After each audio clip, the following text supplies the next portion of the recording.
Hello guys, today I'm going to show you how to watch multiple games on MLB TV. Basically, you want to use their multi-view feature. To access multi-view, first, launch a game from www.mlb.com/live-stream-games. Once a game has been launched, click Games above the game video, and on the right of the calendar of games, you will see the 4 different viewing options.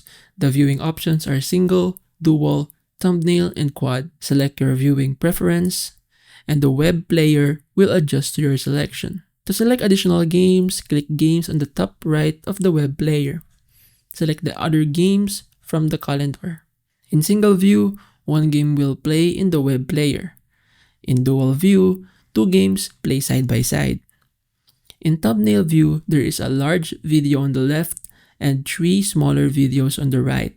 Audio will play from the largest video on the left side.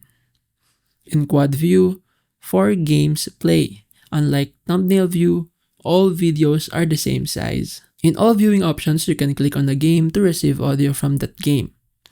The white border indicates which game feed you are listening to. In thumbnail view, clicking a different game will bring it to the larger view. For all viewing options, you can close a game you've selected. To do so, hover over the game, then click the X on the top right of the video. To change the broadcast of any game in multi-view, select the game window, then click Broadcasts. And basically that's it.